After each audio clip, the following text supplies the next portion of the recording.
Ayun, isang mapagpalang umaga po ulit sa ating lahat at sa umaga pong ito ay, patuloy po tayong magmo-morning devotion at ang title po ng ating, morning devotion ay Private Praying at Pray for One Another, 'yan.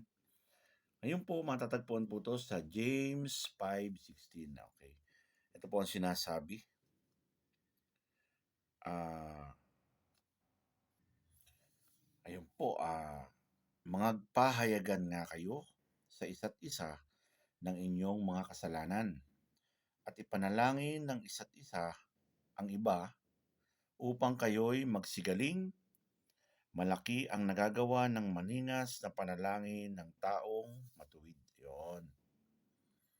Ayun, sabi nga dito sa Bible, ganito po ano. Meron pong dalawang klaseng panalangin. Ano po? Yung panalangin ng tahimik at isang yung panalangin na malakas. Yun po. Ano? Yung pong ganitong pananalangin ay alam natin ito ba ay naaayon sa Biblia? Ayan, basahin po natin ano. Maaaring hindi binabanggit sa Biblia ang panalangin ng tahimik, ano po. Ngunit hindi ito nangangahulugan na hindi ito tama kagaya ng pananalangin ng malakas. Ano po? Nalalaman ng Diyos ang ating iniisip gaya ng madali sa Kanya na marinig ang ating mga sinasabi. Yan, sabi nga sa awit 139:23 at saka Jeremiah 12:3. Alam ni Jesus ang masamang iniisip ng mga Pariseyo. Yan. Mateo 12:24-26, Lucas 11:7. Walang anuman sa ating ginagawa, sinasabi o iniisip ang lingid sa kaalaman ng Diyos. Yan. Na hindi kailangang marinig ng ating sinasabi upang malaman ang ating iniisip. Ano po? Na idinudulog sa Kanya, ito man ay sinasabi o nasa isip lamang na isang tao. Yan.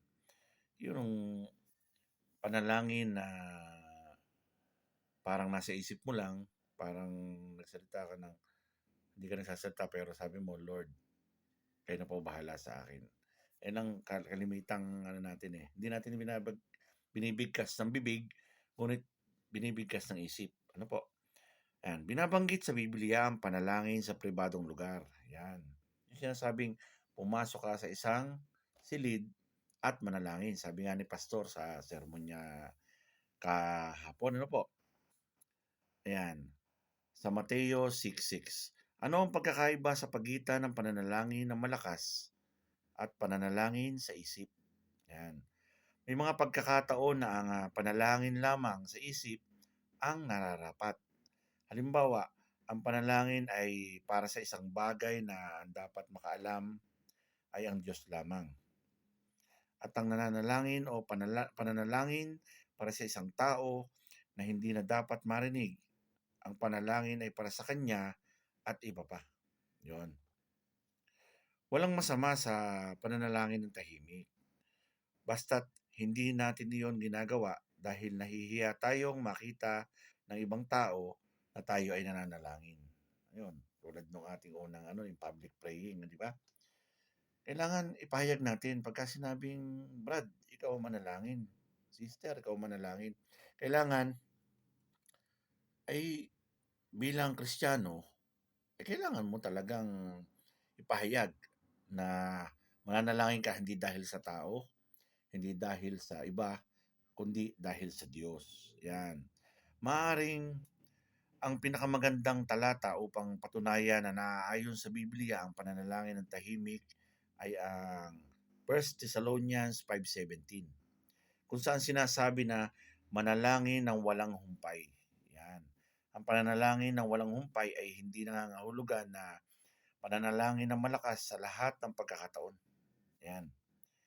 Tapos, nangangahulugan ito ng pagkakaroon ng isip na nakapako sa Diyos at isang isipan na bihag na tumatalima kay Kristo. Sabi nga sa 2 Corinthians 10:5. At dinadala sa trono ng Diyos ang bawat sitwasyon, takot, mga plano, at kahilingan. Yan. Bahagi ng walang humpay na pananalangin at ang panalangin ng sinasambit ng mga labi. Yan. Ibinubulong, isinisigaw, inaawit, at iniisip habang ating itinutuon ang ating pansin sa pananalangin para sa iba, sa pagpupuri, paghingi, at pasasalamat sa Diyos. Yan. Yan, di po ba? Ang panalangin ng maramihan ay mahalaga sa buhay ng isang iglesia. Kasama ng pagsamba, pagtuturo ng tamang doktrina, komunyon, ang pagsasama-sama. Ang unang iglesia ay palaging nagtitipon upang matutuhan ang doktrina ng mga apostol. Magsasalo-salo sa paggunita sa huling hapunan at upang manalangin ng sama-sama. Yan. Yan ay sa mga Gawa 2:42. Kapag tayo nananalangin ng sama-sama, kasama ang ibang mananampalataya, ito ay may magandang resulta, sigurado yan. Kasi pagka tayo sabay-sabay nanalangin at nakatuon lahat ang panalangin natin, hindi lang sa mga hinihiling natin, kundi nananalangin tayo upang magpasalamat. Ganyan. Tapos, ang pananalangin ng maramihan ay nagbibigay sa atin ng, ano po yun? Pagkakaisa. Yan. Habang sabay-sabay nating sinasagawa ito, ang parehong Espiritu Santo na nananahan sa bawat mananampalataya ay binibigyan tayo ng kaligayahan sa ating mga puso habang ating naririnig ang mga papuri ng ating mga kapatid sa Panginoon. Tayo nagagala kasi naririnig natin na nananalangin siya sa harap ng maraming tao, sa karamihan, na hindi naman dating ginagawa. Di ba? Meron ganun eh. Dahil siya Kristiyano at dahil bunga ng discipleship siguro. Ano? At saka isa pa, pinagbubuklod tayo ng naiibang pagkakaisa na hindi makikita sa buhay ng mga hindi mananampalataya. Yan. Para doon sa mga nakikipaghamok laban sa mga mabibigat na suliranin sa buhay, marinig lamang nila ang mga panalangin nila ay dinudulog sa trono ng biyaya ng Diyos. Ito ay nagiging bukal ng sigla at pag-asa. Talaga nagbibigay ng pag-asa kapag may kapatid tayo na nanalangin, naririnig natin kung anong pinapanalangin niya. Talagang pumapasok sa ating puso't isipan na siyempre makikiayong ka. Amen, amen. Yan, ganyan ang ginagawa natin. Kasi talagang nakikiayong ka dahil nagbibigay sa iyo ng bukal ng sigla at pag-asa. Ang pananalangin ng maramihan ay humuhubog sa atin upang mahalin, pagmalasakitan ng ibang tao habang tayo ay namamagitan para sa kanila. Binibigyan din tayo nito ng pagkakataong magnilay-nilay kasama ang mga taong nagmamalasakit sa bawat isa. Tayo ay dapat na magpakumbaba kung tayo ay lalapit sa Diyos. Yan. Yung mga sinasabi. Before tayong manalangin o may gawin para sa Diyos, kailangan may malinis muna tayong puso. Ano?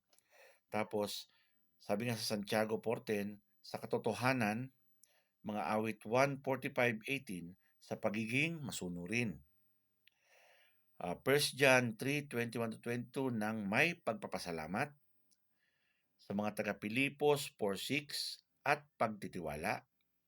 Sa mga Hebreo 4:16, nakakalungkot na isipin na ang panalangin ng maramihan ay maaaring gamitin ng ibang tao upang magsalita ng mga bagay na hindi patungkol sa Diyos, kundi para sa mga nakikinig. Yan. Si Jesus ay nagbigay ng babala sa Mateo 6:5-8. Dito ay mahigpit na ipinagbabawal ang panalangin ng may pagmamayabang. Yan. Walang kabuluhang paulit-ulit o di kaya ay pakitang tao lamang. Itinuro dito ng Panginoong Hesus na dapat tayong manalangin sa pribadong lugar upang maiwasan ang tukso na gamitin natin ang panalangin sa sariling kapakanan. Yan. Hindi tinuturo ng Biblia na ang panalangin ng maramihan ay mas mabisa kaysa sa panalangin ng isang tao lamang. Maraming Kristiyano na ang tanging motibo sa panalangin ay upang makamit ang mga bagay na minimithi mula sa Diyos. Yung puro hingi, puro hingi. Pero wala ka namang ibinabalik sa ating Panginoon. Yan. At ginagamit ang panalangin ng maramihan upang bigkasin ang listahan ng mga pangangailangan. Yun nga po sinasabi ko. Ang tamang pananalangin ay ayon sa Biblia ay may tamang sangkap at ito ay ang pagnanais na makipagniig sa Diyos hindi para sa personal na kapakanan kundi upang magpasakop sa kalooban ng makatarungan Diyos. Yan. Huwag yung hingi lang tayo ng hingi. Yung mananalangin lang tayo kapag may kailangan o kapag ka mapapahamak, pag aalis, kailangan manalangin tayo dahil lagi tayo nagpapasalamat kahit wala pa tayo natatanggap. Yan. Minimithi ng isang tunay na mananampalataya na maluwalhati ang Diyos sa pamamagitan ng kanyang tugon sa kanyang dalangin upang makapagbigay ng kapurihan sa Diyos. Yan. Sabi yan sa mga awit 27:4, 63:1-8, na may kasamang taus-pusong pagsisisi at paghahayag ng mga kasalanan. Yan. Sabi nga sa mga awit 51 at Lucas 18, pagpapahayag ng taus-pusong pasasalamat. Ayan. At sabi sa mga taga-Pilipos, Kolosas, may mga pagmamalasakit sa iba. Yan.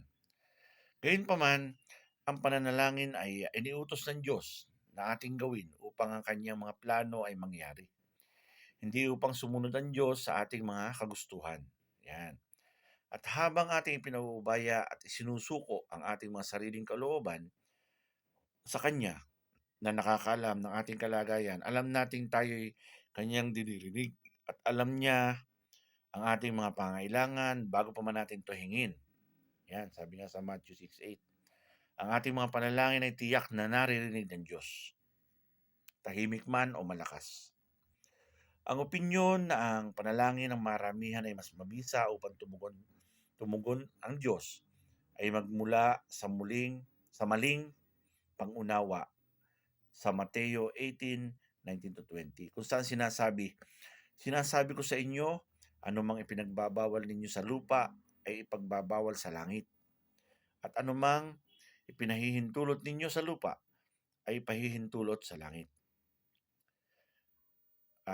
Sinasabi ko pa rin sa inyo, kung ang dalawa sa inyo dito sa lupa ay magkaisa sa paghihingi ng anumang bagay sa inyong panalangin, ipagkakaloob ito sa inyo ng aking Ama na nasa langit.